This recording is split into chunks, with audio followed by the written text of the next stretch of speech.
Salut, c'est Loïc, je suis ravi de te retrouver aujourd'hui pour cette nouvelle vidéo. Dans cette nouvelle vidéo, on va parler de comment ne pas payer d'impôts.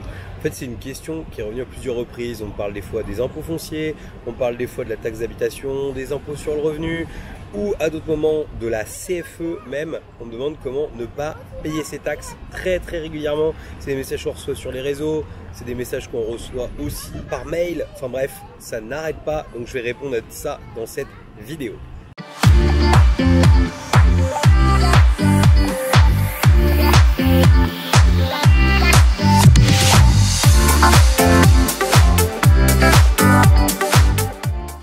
Juste avant de démarrer, je vais t'inviter à t'abonner à cette chaîne, à rejoindre des milliers d'investisseurs et d'entrepreneurs qui l'ont déjà fait. Pour ça, tu as juste besoin de cliquer sur le bouton s'abonner qui est apparu dans cette vidéo, ou bien juste en dessous de la vidéo, et surtout n'oublie pas la petite cloche pour être prévenu à chaque fois que je publie une nouvelle vidéo. Je t'ai mis aussi un lien vers le guide de l'investissement, ce guide PDF qui permet de pouvoir démarrer sereinement des investissements rentables. Je suis toujours au Hilton à Dubaï.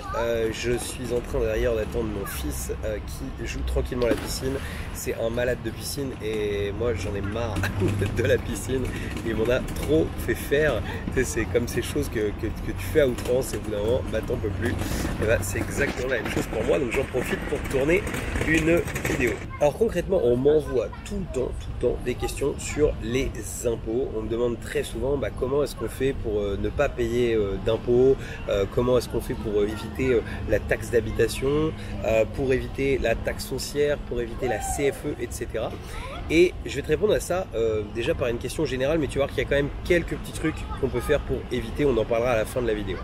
En fait, concrètement, il faut vraiment pas que les impôts soient ton focus, il faut pas que les impôts soient la chose principale que tu as en tête. C'est-à-dire que si tu penses aux impôts avant tout, eh ben, tu feras jamais de bonne opération. C'est-à-dire que beaucoup de gens en fait investissent avant tout pour ne pas payer d'impôts. C'est un truc typiquement français. Les gens disent je paye trop d'impôts. J'entends ça à longueur de temps. En fait, moi j'ai une devise. Si tu as l'impression que tu payes trop d'impôts, c'est tout simplement que tu gagnes pas assez d'argent. C'est-à-dire qu'il t'en reste pas assez dans les mains. Donc si tu gagnes pas assez d'argent, si tu as l'impression de payer trop d'impôts, eh bien mets en place des actifs, fais des choses pour justement commencer par augmenter tes revenus.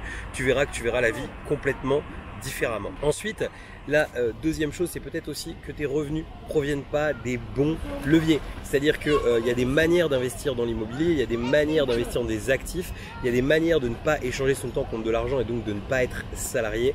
Et tout ça, si tu le mets en place comme il faut, eh bien c'est pareil, tes impôts seront à une hauteur tout à fait cohérente par rapport à ce que tu gagnes. C'est sûr que demain, je sais pas, tu me donnes 10 000 € en tant que job salarié, j'en veux absolument pas. Déjà, le temps à passer, souvent quand on a des salaires à ces niveaux-là, est pas agréable du tout parce qu'il y a beaucoup de temps à passer pour au boulot tout simplement. Et ensuite, la deuxième chose, c'est surtout que l'État va te prendre une tartine parce que c'est lui qui va se servir en premier dans ce moment-là. Bref, tout ça, c'est des notions que tu retrouves beaucoup si tu lis des livres comme les livres de Robert Kiyosaki. Je te mettrai 2-3 liens en dessous. Pour moi, des livres qu'il faut lire en premier de Robert Kiyosaki, Père riche, Père pauvre, Seconde chance, etc. etc. Je te mettrai quelques liens si tu as envie de pousser un peu plus cette notion. Mais en tout cas, pour ce qui est des impôts, eh bien voilà, il ne faut pas que ce soit la priorité. Ensuite, par contre, effectivement, une fois que tu as trouvé un bien rentable, que tu as trouvé un bien qui va rapporter de l'argent, un bien qui va faire de l'argent, là, tu peux commencer à penser, par exemple, à te dire, voilà, je vais mettre en place un produit qui est rentable, qui gagne de l'argent. Quelle est la meilleure fiscalité? Qu'est-ce que je peux appliquer au niveau de ma fiscalité pour pas me faire allumer? Et donc pour ça, c'est assez simple. La première chose, c'est effectivement de te concentrer d'abord sur les impôts sur le revenu. Donc si tu loues en meublé, si tu fais de la SCI à l'IS, etc., tu verras que ce sera beaucoup plus intéressant que de faire du nu en nom propre, mais je rentre pas spécialement dans le détail, c'est pas le but de cette vidéo. Par contre, on me pose très souvent la question, tu sais, dès l'instant où tu fais du meublé, par exemple, tu vas payer la CFE. Alors je trouve ça toujours assez fou, mais j'ai des gens qui me disent, mais comment est-ce que je peux faire pour pas la payer? Et en fait, non, il n'y a pas de comment faire pour pas la payer. Tu as un gain au niveau de tes impôts sur le revenu. Tu as un gain au niveau de l'amortissement puisque tu pourras amortir quand tu vas faire du meublé et que ce ne sera même pas compté quand tu vas revendre ton bien. Donc il y a un moment, il y a quand même beaucoup de positifs, il peut y avoir quelques points négatifs et on ne peut pas gagner partout non plus. Il faut savoir en lâcher un petit peu, il faut savoir faire marcher le système de temps en temps et il faut savoir payer un peu d'impôts et la CFE fait partie de ces impôts qu'on va tout de même payer. Ensuite, on me parle aussi souvent de la taxe foncière. Alors ça, je comprends même pas comment on peut me le demander parce que même sur une résidence principale, on va payer la taxe foncière. La seule solution qui me viendrait à la limite en tête pour ne pas payer la taxe foncière, ce serait éventuellement d'être dans quelques villes de France qui ont tellement des gros actifs dans leur ville, des structures qui payent tellement cher d'impôts que la taxe foncière est à zéro ou presque à zéro. Il y en a quelques-unes comme des villes où il y a des centrales nucléaires, des choses comme ça.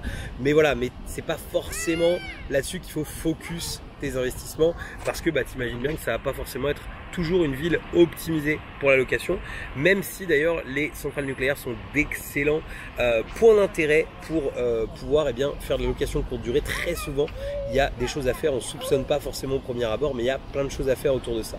Alors, je parle de centrales nucléaires, mais il n'y a pas que ça, c'est parce que c'est l'exemple qui me venait en tête à ce moment-là, mais tu vas avoir des casinos, tu vas avoir des choses comme ça des fois, qui dans des villes peuvent vraiment apporter un vrai plus au niveau des taxes. Ensuite, donc on a parlé de CFE, on a parlé d'impôt sur le revenu, on a parlé aussi d'impôt foncier, on va parler de taxe d'habitation. Et là, la taxe d'habitation, c'est que normalement, elle est due par le locataire au 1er janvier. Et je rencontre tout le temps beaucoup de gens qui font de la location courte durée par exemple et qui payent quand même la taxe d'habitation. Eh bien, je peux te dire, je te le certifie, même si des fois des gens me disent c'est pas vrai, je te certifie que tu n'as absolument pas à payer la taxe d'habitation si tu loues en courte durée. C'est-à-dire que c'est pas à toi de payer, il n'y a pas de souci. En fait, ce qu'il va falloir faire, c'est que tu vas recevoir un papier des impôts. Alors souvent c'est une fois, deux fois, des fois même 3 fois, mais en tout cas dans lequel tu vas à chaque fois expliquer, même si cette case n'existe pas, que tu loues en courte durée et que donc comme tu loues en courte durée, tu payes la CFE et tu n'as pas de locataire à indiquer au 1er janvier parce que c'est loué en courte durée toute l'année et que donc tu n'as pas à payer cette taxe. Tu verras qu'il n'y a pas de souci, ils t'annuleront la taxe d'habitation puisque c'est exactement le but de faire de la location de courte durée. La taxe d'habitation n'est pas due.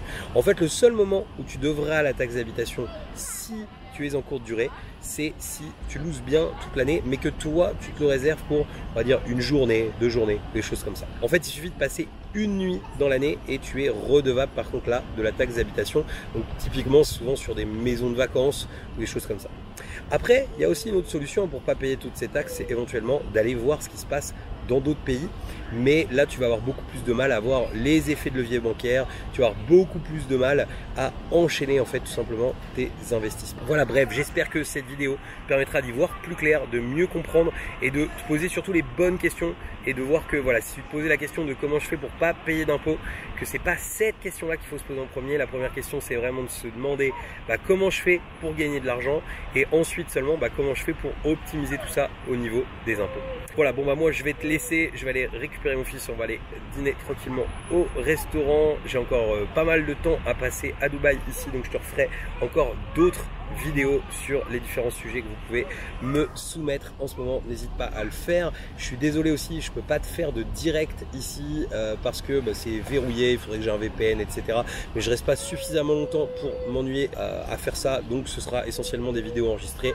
Mais on se retrouvera dès l'instant où je rentre en France avec tout un tas de directs. On continuera à booster cette chaîne et surtout n'hésite pas à mettre dans les commentaires si toi aussi tu mets en place des actifs, si tu utilises d'ailleurs le hashtag que j'ai mis en place qui est le hashtag TeamActif pour qu'on puisse justement tous se retrouver sur les réseaux.